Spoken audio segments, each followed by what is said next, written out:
welcome back to my channel. If it's your first time, I am Jess, and this is the corner of the internet where I talk to you guys about all the stuff that I've been knitting and my plans to knit in the future, so welcome.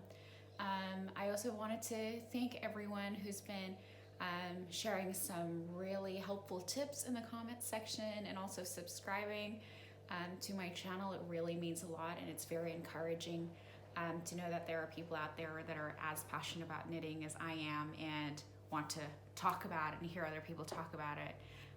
It's been really great. So today I am wearing the pop cardigan from Woollen the Gang. It is made from cotton yarn. So I believe it's recycled cotton yarn with a mix of denim, and the colorway from memory is called Indigo. So I knitted this a while back, probably 2 years ago, but I haven't really had the chance to wear it much because, well, cotton yarn isn't very warm, and I live in Melbourne, so it's very windy and gets really cold down here. So now that it's starting to get warmer and it's spring, I'm testing it out to see if I like it. So I've been wearing it out today. I do feel like there's something about the drop shoulder that makes it feel like every now and again it would just kind of fall off my shoulder a little bit, so I have to kind of fiddle with it a lot to keep it on me. So at this point, I'm, to be honest, not a huge fan of this cardigan, but I want to wear it a little bit more in the spring and summer and then make my verdict then. But yeah, it's really good for sort of spring summery weather where it's like kind of not too cold, not too hot. If you live in a tropical country, then you could probably wear it every day. When it gets windy though, you can really feel the wind just, through you, because obviously it's very gapey. So I don't really think it's for warmth necessarily as it is for style perhaps. But yeah, and I also wanted to share with you my finished object today. This is the Imagine When shawl designed by Johi Locatelli. And I shared this with you a few weeks ago when I was still knitting it. It's got really beautiful variegated colors in there. There's a lot of dark blue, some light purple, and a bit of cream, and some like sage green in there. So it's a really beautiful colorway. The yarn is from Manos del Uruguay in the colorway Resilience, I believe, or Persistence. One of those. I will put it in the description box below. I did not gauge swatch for this shawl because I thought, well, it's just a shawl, like it'll be fine. But I did notice when I saw the original image of the pattern on Johi's Instagram, it did look like it was bigger than what I had here. I don't know if you can see the whole thing. It's quite long, and it's kind of like an asymmetrical triangle.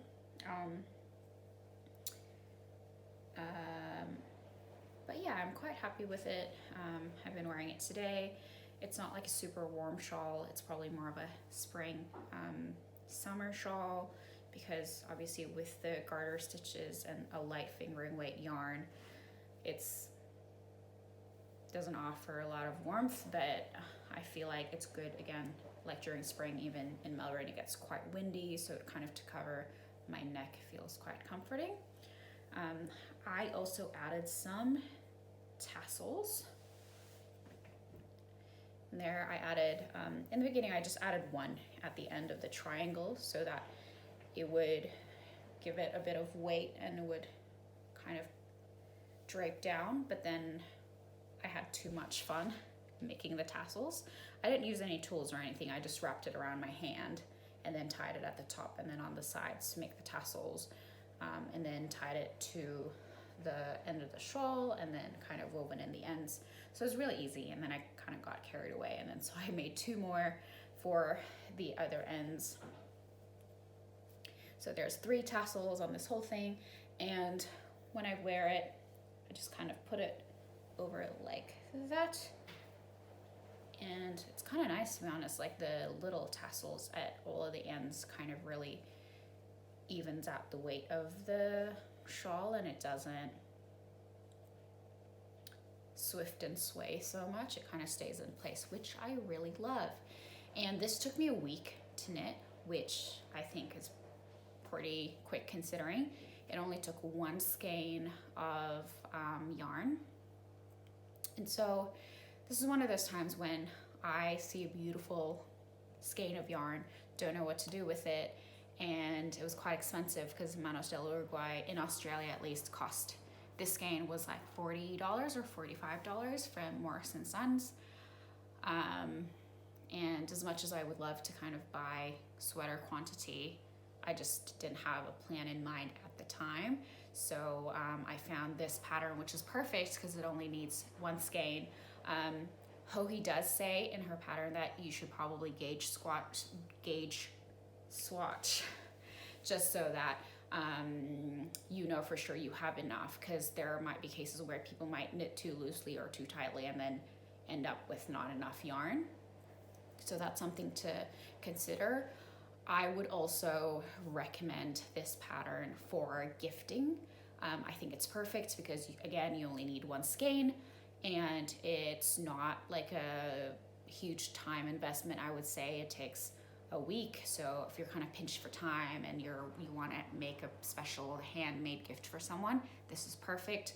I also particularly feel this pattern and this yarn as a gift would be just beautiful, because the Manos del Uruguay yarn that I bought in the light fingering, oh, now I can't remember the type of the yarn, but I will link it down below. But basically the names of the colorway have like such really beautiful meaning and sentiment to them. There are ones that are called resilience, generosity, humility, love, faith, ingenuity, like stuff like that. So I feel like it could be such a nice gift if you those particular words remind you of somebody, a friend, or a family member who's particularly generous or kind and loving, and then you can give that to them and then tell them the story about the yarn and the meaning behind it all and the color and why you chose it. I think it would make a perfect gift for Christmas or for someone's birthday or something.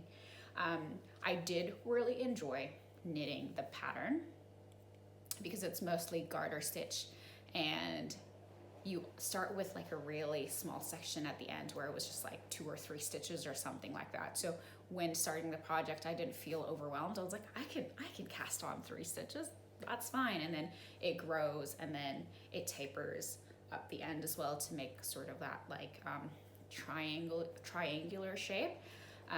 And most of the pattern is garter stitch with some eyelets. So would totally recommend for a beginner. Super easy, very enjoyable to knit.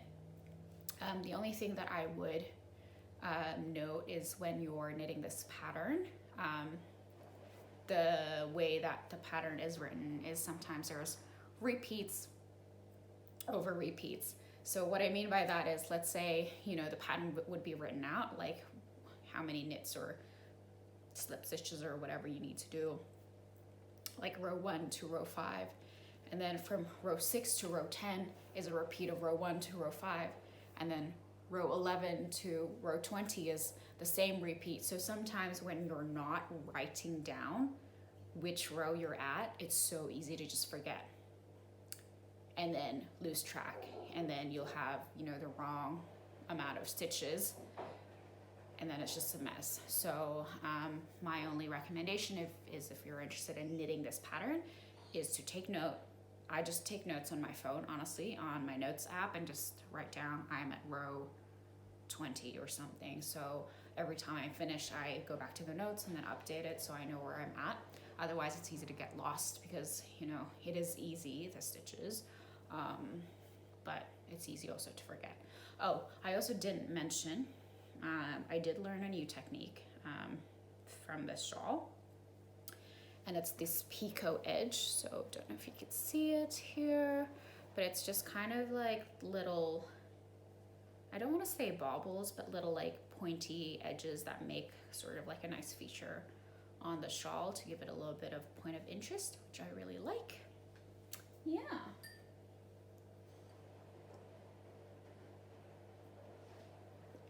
So today I am drinking the gorgeous Geisha Tea from T2. It's, if you know T2 very well, it's one of like their staples, a very popular flavor that people buy. It's green tea with hints of strawberries in there. I particularly really love it because it adds like a tad bit of sweetness in there with the flavor of the strawberry, and you can really smell it. But it's all natural and there's no sugar or anything like that, so it's just a really nice sweetish green tea drink.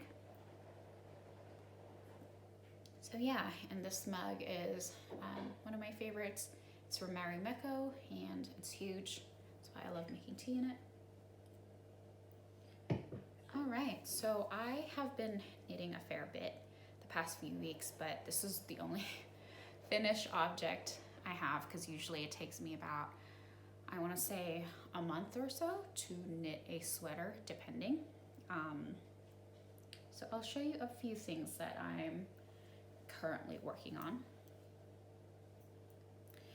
So this here is Jessie Maed Designs Ripple Camisole. You've probably also heard of the Ripple bralette. The only difference is the camisole doesn't have, I think, 1x1 ribbing at the bottom, and obviously the bralette would be a lot shorter. Like people usually can knit it like as a bra, like, you know, or like a crop top. I wanted to do the camisole just because I feel like it would be nice to tuck into high-waisted jeans or a skirt and not always feel like super self-conscious, like the top is gonna ride up on my body, and don't love that feeling. So this is how far I've gotten. Haven't knit a lot, and it looks like it's tiny, I know, because I'm like, whoa, like my waist obviously is not this small, because no way. But because it's mostly ribbing, it does stretch quite a lot, as you can see, so I'm sure it'll fit fine. I was a little bit naughty and did not gauge swatch, so I'm sure it'll be fine. Like in her pattern, Jessie Maed says that if you don't meet gauge, but like if you stretch it a little and it meets gauge, it's fine. And plus this is like super wash yarn anyway, so I'm sure it'll stretch out a little bit when I block it. I'm not super worried. The yarn is from Jokamamo Textiles. It is, so that's their little label, 75/25, which is like the usual typical sock yarn in the colorway Goddess. Now what I've noticed about Jokamamo's sock yarns is that you get quite a generous yardage in comparison to the usual sock yarn. Now, if you've worked with sock yarn before, usually they're somewhere between like, I want to say 360 to like 400 meters. 400 meters of yarn is pretty standard, but with these ones you get 425. But what I would say as well about it is while I was working with this, is that they are a little bit thinner than your usual sock yarn. At first I tried to cast on just a usual vanilla sock, and I realized I use the same stitch count as I would for the socks that I do for me, which is usually 58 stitches because I do have quite small feet. And I was like, oh, that's like, it turned to be quite small. And I stopped knitting the cuff and just kind of ripped it out and decided to do another project instead, which was this one. So with the Ripple camisole, I knitted a size larger just to accommodate for sort of the lighter yarn, thinner yarn. And I believe I made a size M. I was gonna make the size S because that would fit me normally with a size 34-inch bust, but I just wanted to be safe, and I figured it was a little bit kind of larger than smaller, then that's fine. So yeah, and the yarn is super beautiful. I love pink, and I love green as well, so the little hints of green and purple. It's just really stunning. So I'm excited to knit this up and get it done and over with so I can wear it, because the warmer weather is coming and I'm excited.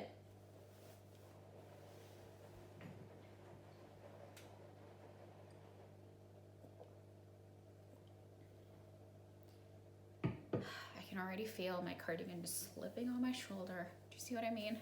It's not fun to be that person who's always like, oh, my clothes are falling off of me. But here we are. Anyways, another thing that I am also working on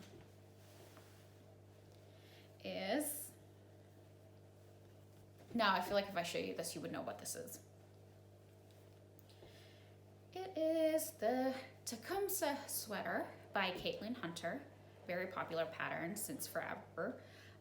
So if you've been in the knitting community for a while, you've probably already knitted this, or you know, have seen it around for some time. So the yarn that I use is luxury DK weight from Bendigo Woollen Mills for the black. Now, initially, I know a few weeks ago I spoke about knitting Kimmy Hargreaves pattern, and it was this cable knit sweater called the Model Sweater from her book Form. I'll show a picture here somewhere of it. And it was not knitted around, so you have to knit front, back separately, and then the arms. And it was my first time knitting a cable sweater. So it was kind of a lot. And I felt like my brain was just not at capacity to be learning something new and complicated. I have done cables before, but just for hats and stuff, so it's not something that I do a lot of. So with that yarn, I could show you also a picture. I've kind of knitted sort of a portion of the front of the sweater, and then I made a little mistake in the cabling where I twisted too early.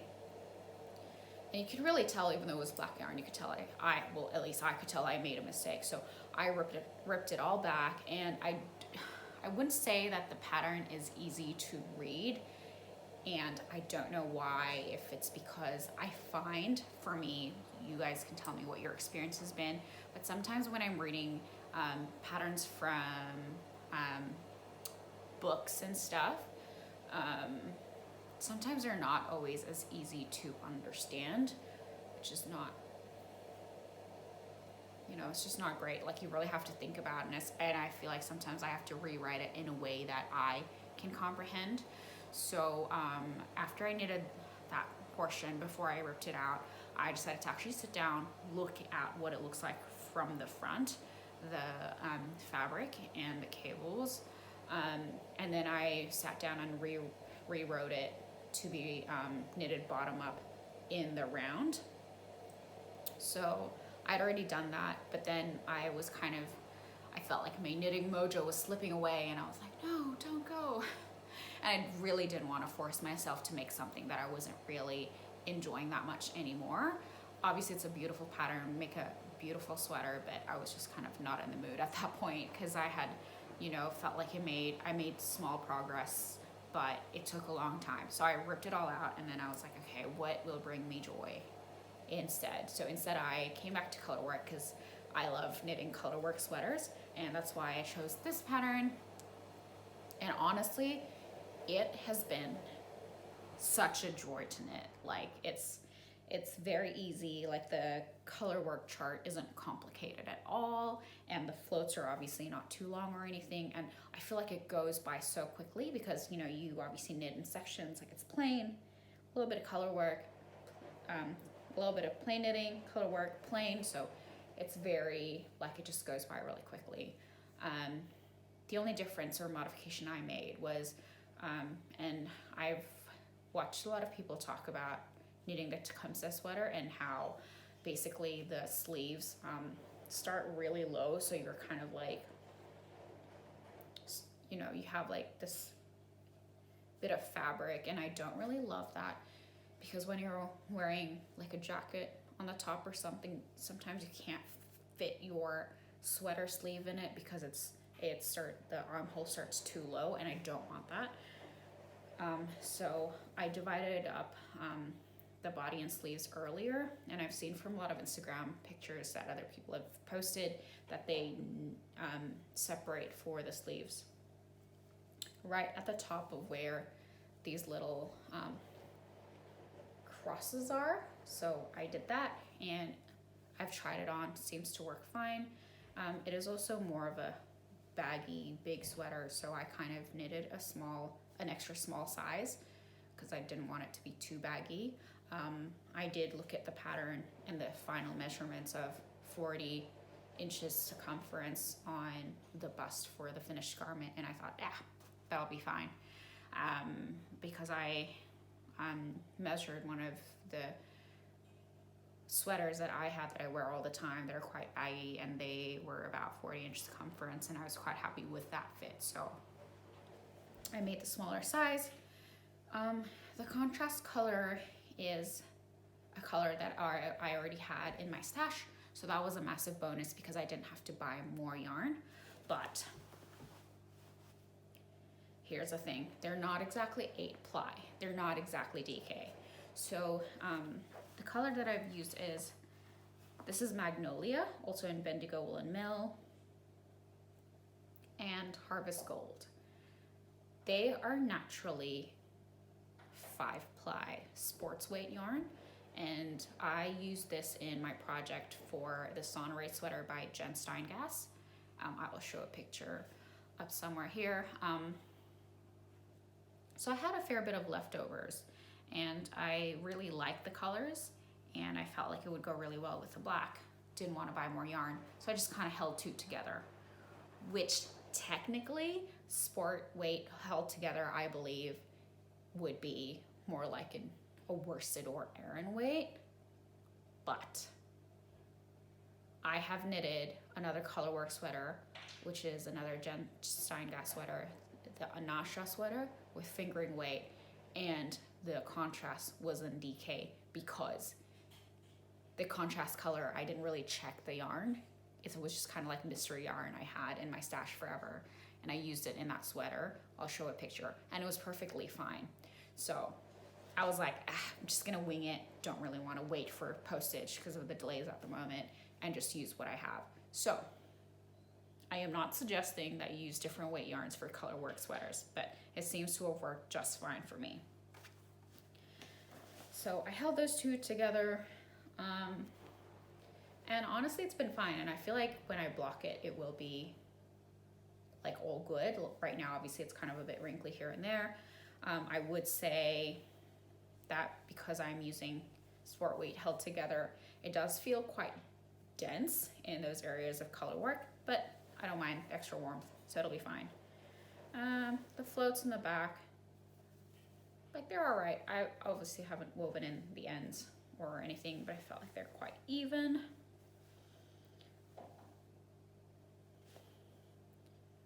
So yeah, I'm excited for this. Hopefully I'll be done by next week.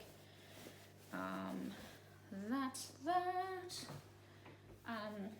For future knits, I did want to share. So, all right, let's start with this first.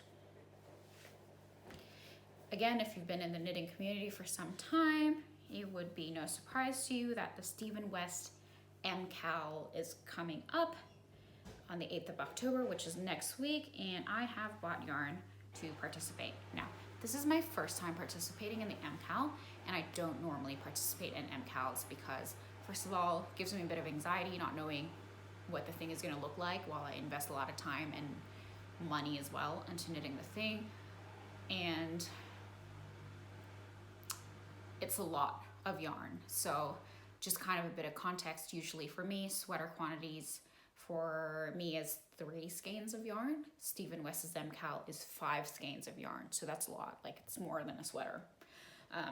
But I spoke to a couple of my internet knitting friends, and particularly Allie from Fiberbound. She has done it for the past 2 years now, and she's shown me the colors that she's done for the past 2 years, and they are honestly beautiful.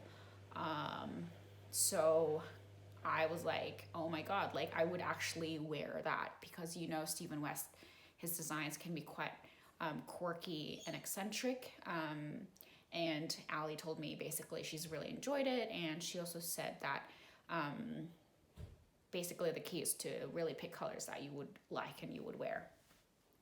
So this is something from my stash that I already had. It was Jokamamo's Textiles again, and it is in the colorway Merlot. And I based off my color selections off of this yarn because I really was drawn to this deep maroon color and I really wanted to use it. And so the next color I chose was this nice sort of dark pinky color with hints of like orange and speckles in there. It kind of makes me think of like a passion fruit or something. So this is from 24 Mile Hollow Yarn Co. in the colorway Deco. It's 4-ply, 400 meters, sock yarn, 75% merino, 25% nylon. Again, the thing that I mentioned about the Jokamamo textiles is the yarn feels like it's a little bit thinner because you get more yardage. So I guess if you compare, you can kind of see that there's like a difference in like the caked up yarn. This one seems smaller than the other one. So that made me a little worried. And so I kind of went on Etsy and ordered another ball of yarn from a different yarn dyer from Glen Haven Knits, I believe. I will link it down below, in the same color sort of as this deep maroon red color, and get 400 meters out of that. So I'd imagine it would be the same sort of weight and yardage and feel as this one, because I didn't want it to look, I didn't want to have different like gauge for different parts of the shawl, because that's just going to look disastrous. So hopefully that'll work out. Next color I've chosen is from Melbourne City Dye Works, and this kind of cream peachy color in freckles. I really love this color. I feel like I want like sweater quantities of this to make a sweater. Like, it's so like nice and sweet and such a warm color. Freckles.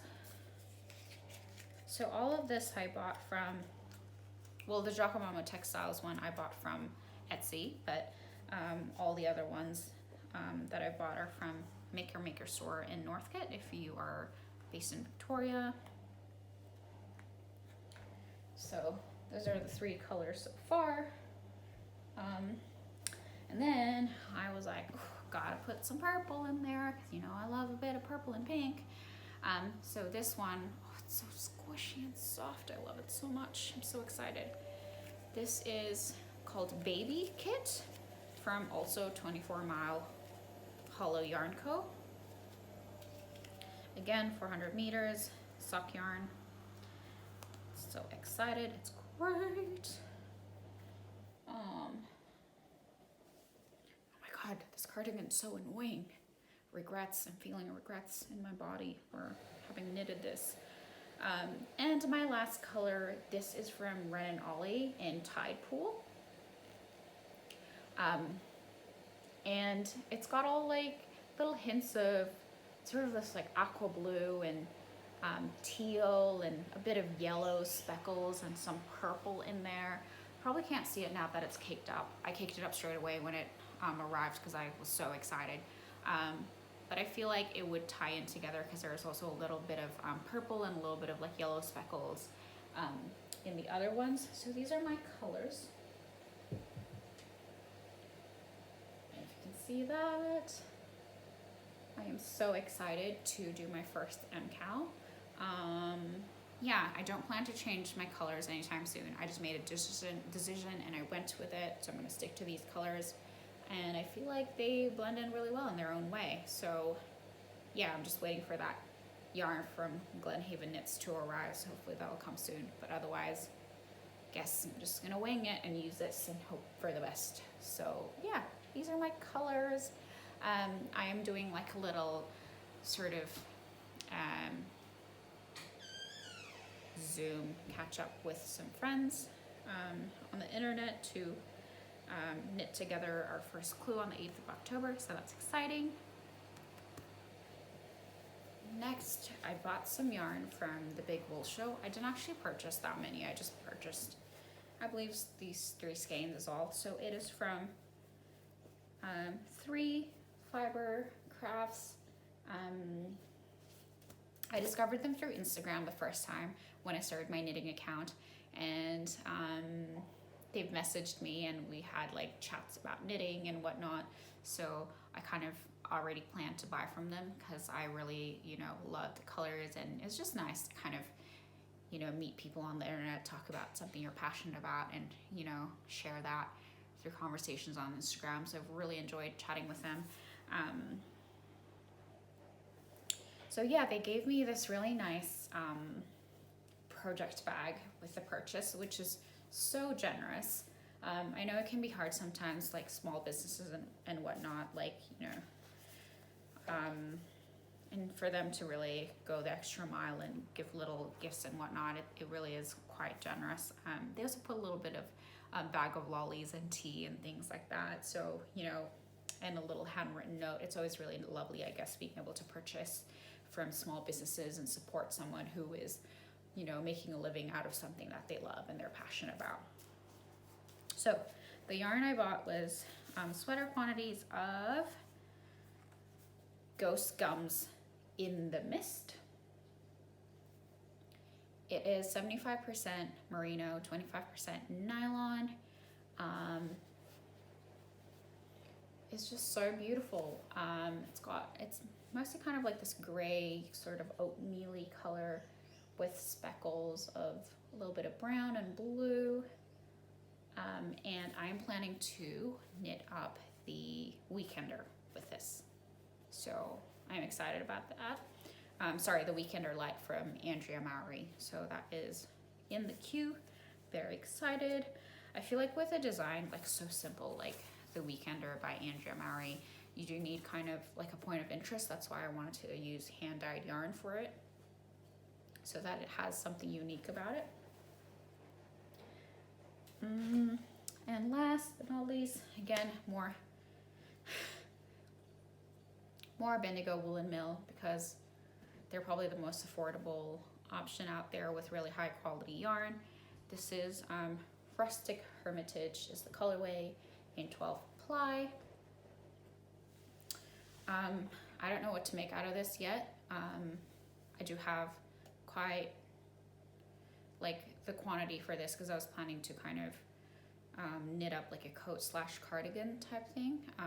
Initially the plan was to knit something from the Hargreaves book, but it's proven that my brain cannot cope right now with really challenging knits and stuff that are knit separate and not in the round. So I'm a little bit overwhelmed with the pattern and probably am not gonna end up knitting that cardigan. I will show you the picture of what I initially had in mind, but instead I am contemplating knitting the Sunday cardigan by Petite Knit.